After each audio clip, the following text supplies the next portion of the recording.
सभी को आंवला नवमी की बहुत बहुत शुभकामनाएं। तो कार्तिक मास की शुक्ल पक्ष की नवमी को आंवला नवमी कहते हैं। जैसे कि नाम से ही पता चलता है कि इस दिन आंवले की वृक्ष की पूजा की जाती है। अब विधान क्या है, पूजा करते कैसे हैं, ये सुनिए।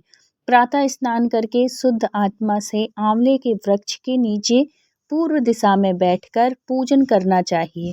पूजन के बाद उसकी जड़ में दूध देना चाहिए। इसके बाद पेड़ के चारों ओर कच्चा धागा, कच्चा सूत जो होता है को बांधना चाहिए। कपूर बाती या शुद्ध घी की बाती से आरती करते हुए 7 बार परिक्रमा करनी चाहिए। इसके बाद पेड़ के नीचे ब्राह्मण को भोजन कराकर दान दक्षिणा देना चाहिए। अब आती है बारी कहानी की। इस कहानी को सुनने से कुरूप स्त्री भी रूपवान हो जाती है और भगवान की विशेष कृपा प्राप्त होती है। तो जरूर सुनिएगा ये कहानी, ये कथा। तो काशी नगरी में एक निसंतान धर्मात्मा तथा दानी वैश्य रहते थे। एक दिन वैश्य की पत्नी से एक पड़ोसन बोली, यदि तुम किसी पराये लड़के की बलि भैरव के नाम से चढ़ा दो तो तुम्हें पुत्र प्राप्त हो सकता है, क्योंकि उनके बच्चे नहीं थे, निसंतान थे। यह बात जब वैश्य को पता चली तो उसने मना कर दिया। जब उसकी पत्नी ने बताई कि उसने ऐसे ऐसे बोला है बलि देने के लिए, क्या मैं दे सकती हूँ, तो जो उसके हस्बैंड थे, वैश्य थे, उन्होंने साफ मना कर दिया कि नहीं करना है ये सब चीज़। लेकिन उसकी पत्नी नहीं मानी और मौके की तलाश में लगी रही। एक दिन एक कन्या को उसने कुएं में गिराकर भैरव देवता के नाम पर बलि दे दी।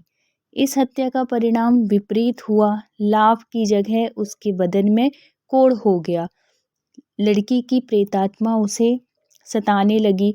वैश्य के पूछने पर उसकी पत्नी ने सारी बात बता दी। इस पर वैश्य कहने लगा, गौवध, ब्राह्मण वध तथा बाल वध करने वाले के लिए इस संसार में कहीं जगह नहीं होती, क्योंकि जो वैश्य था वो बहुत ही धर्मात्मा था।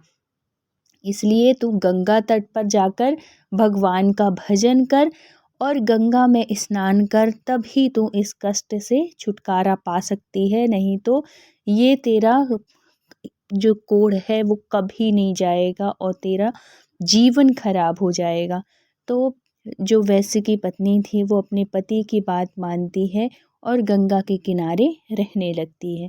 कुछ दिन बाद गंगा माता वृद्धा का वेश धारण कर उसके पास आती हैं और बोलती हैं कि तुम मथुरा जाकर कार्तिक नवमी का व्रत कर और आंवले के वृक्ष की परिक्रमा कर और उस वृक्ष की पूजा कर। यह व्रत करने से तेरा कोढ़ दूर हो जाएगा। वैश्य पत्नी वृद्धा की बात मानकर पति से आज्ञा लेकर मथुरा जाकर विधि पूर्वक आंवला नवमी का व्रत करने लगी। ऐसा करने से वह भगवान की कृपा से दिव्य शरीर वाली हो गई और अंत में उसको पुत्र की प्राप्ति हो गई।